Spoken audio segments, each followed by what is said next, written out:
And what's up, everybody? We are here at the Rockstar Mayhem Festival with Phil from Machine Head. What's rocking, dude?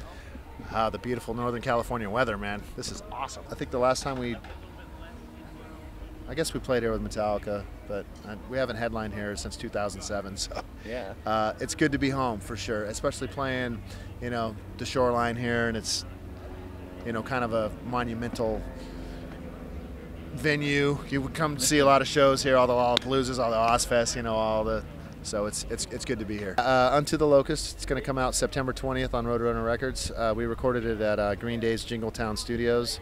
Awesome vibe, very cool. Rob's producing, and looks like he's going to end up mixing this record. And yeah, we're excited about it. It's 7 songs, all so different. All the songs are different from each other. So brutally, probably the most brutal Machine Head track yet opens it up, and then it goes into different moods and different.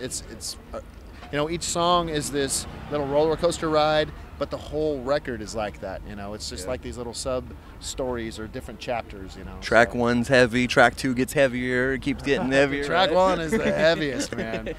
But they're just different styles. I mean, Rob's taking a lot of vocal lessons and taking some classical guitar lessons. So there's this like neoclassical vibe going on. Right. Death metal moments on it, blast beats, and then there's acoustic moments and strings, and it's just a melodic record. Yeah. Now, for my fans who don't know, they're probably thinking, well, how did this band form? Because, way back, in the early 90s. But you and Rob, were working on Violence. And, how was that project? Violence was great, man. It was late 80s thrash, straightforward, just brutal thrash. Had a, awesome electric vibe about us. It got stale. Rob started Machine Head. He quit. I should have went with him because I beat the shit out of that dead horse. I rode Violence right into the ground. And he was doing something fresh and new. So it's as soon as he joined it, and I went and seen it the first time, I was like, fuck, I want to be in that band.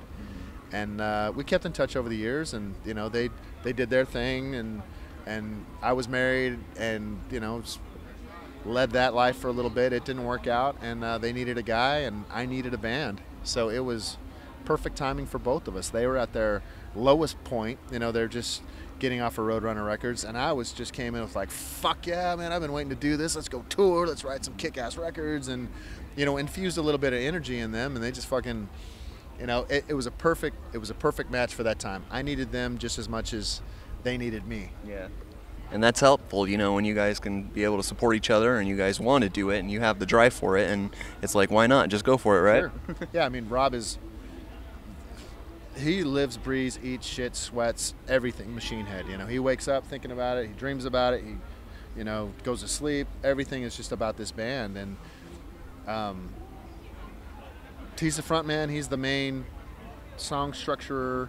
I contribute quite a bit to music and lyrics on this past record, but he's the dude. He's the face of the band, and he's a badass, man. He's fucking great. I admire the way that he plays. I admire the way that he writes songs, and his ear and for tone and notes, and it's just fucking. I am a better musician because of hanging out with him. Yeah.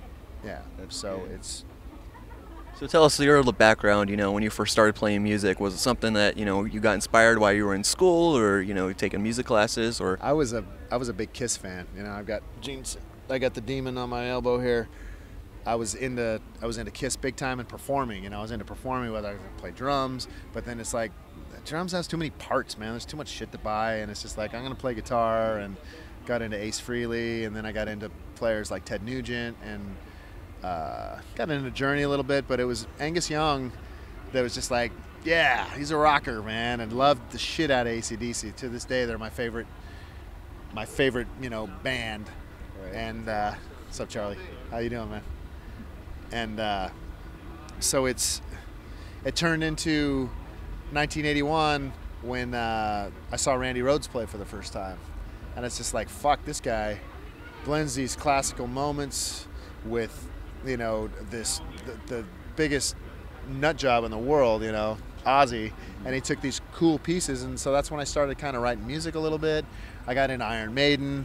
You know, Iron Maiden was the band for so long, you know, and so I loved Hallowed Be Thy Name was my favorite song. So every song I wrote was kind of like, all right, this guy's going to the gallows pole, you know, he's going to get hung. What's he talking about? Yeah. And got into Metallica came out, of course, and then it was Slayer.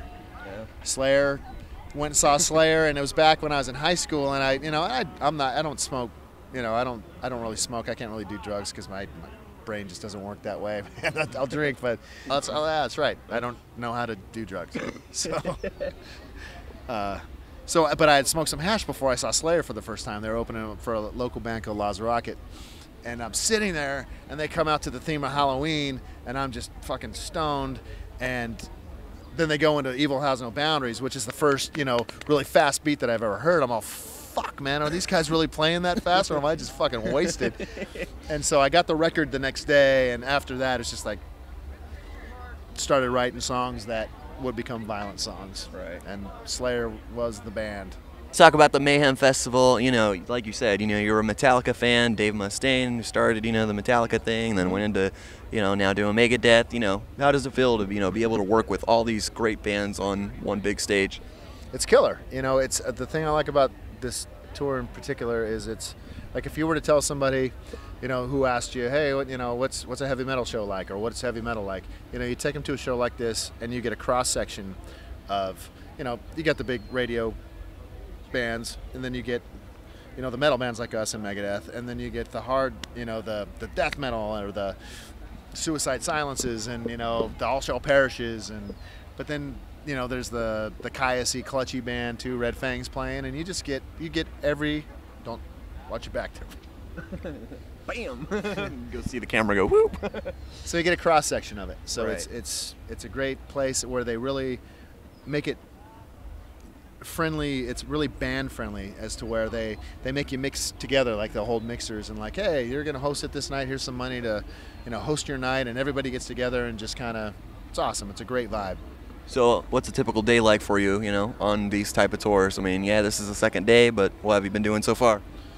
Well, actually, shit, I drove home last night. We played LA, and I had my wife and my son with me, and so I slept in my own bed last night. And this whole tour, we did a couple warm-up shows, but I've only spent one night on the bus, so I'm not really into tour mode yet.